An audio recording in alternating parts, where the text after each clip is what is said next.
Everything seemed to be falling into place. She'd completed her studies, done exceptionally well.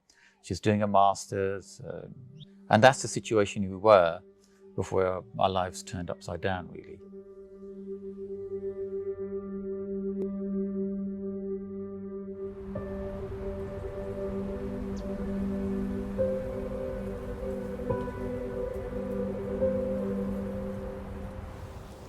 Well, our firstborn was Amani. She came along in 1998. We were both quite wanting to have a girl, weren't we? We were quite hopeful that our first was going to be a girl, and we quite early on chose the name Amani.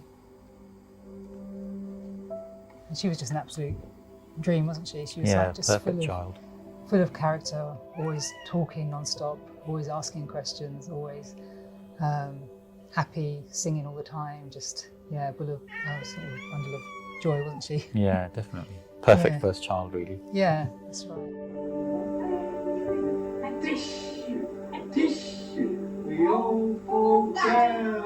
She's always been that person. She's always sort of shared her life with us. So when she goes out with friends, she was always pinging us like photos, and would come home and just sit there and retell a whole long story of what they'd got up to and the funny parts and not so funny parts or whatever. So that was always, we always looked forward to her coming home. So because we knew it'd be like story time. Mani's just known for being the storyteller.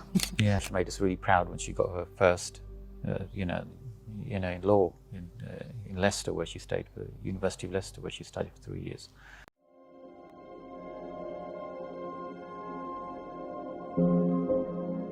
We've seen your daughter just 100%, normal and healthy, just moments before, and it didn't seem like it was my daughter in front of me, and I just was like, my whole body was just shaking, because it was just, I didn't know what to do, I didn't know how to help, I didn't know what was going on. Then we got a telephone call a couple of hours later, didn't we, saying one of you needs to come in, and then we knew something was not. Well, they actually said that we found something in the CT scan from that. It looks like it's, I think he actually said, it looks like it's glioblastoma, which is a grade 4. And did sort of go down the prognosis route. I think for us it was just a shock to be told, because again, these sort of conversations you'd have in hospital face to face, and we were having this on a telephone call, and you're telling us that, oh, your daughter's going to be living for 12 to 18 months. While Amani was having her radio and chemotherapy, which was 30 sessions to her brain, so 5 days a week. Every morning we had to travel to Mount Vernon Hospital near London, take her every morning, and she'd get, this treatment, which is quite intense and aggressive, and hoping the treatment would work or at least reduce the tumour. I wanted to pretend it wasn't happening as much as possible. My dad would ask all these questions, but what about this and what about that? And I would just get upset because I didn't want to be there. I didn't want to listen to it. I said to Dad, I was like, why do you keep saying, but what if it doesn't work? Because in my head, I was like, that's not a thing, it does work. Yeah, unfortunately, people do pass away from cancer, but in this day and age, most of the things you hear are like success stories. And so I was just frustrated and upset, with my dad for even mentioning these things. But then obviously, as I slowly became more aware, he just knew what I didn't, was the fact that for majority of people, this doesn't work. When I found out about the lack of funding, I think it just made a bad situation even worse, because it just made you feel like, so why has brain cancer research been left on the back burner? Why has the investment not been there? If the same investment had been made so many years ago, then we potentially would be in a very different situation now. So it does make you upset and angry, really. Yeah.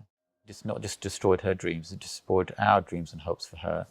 It's had a huge psychological impact on her sisters, and my parents and your parents, and uncles and aunts, and even her friends. Friends, yeah. I just think that if there is a collective outrage, if there's just a few solo voices and solo stories, it's not enough to get people to care. I just think if we can do events like that and we can make a movement of sorts, that maybe people will finally listen. There's a Brain Tumour Research magazine that came through the post today. Because we actually do a lot of work with Brain Tumour Research.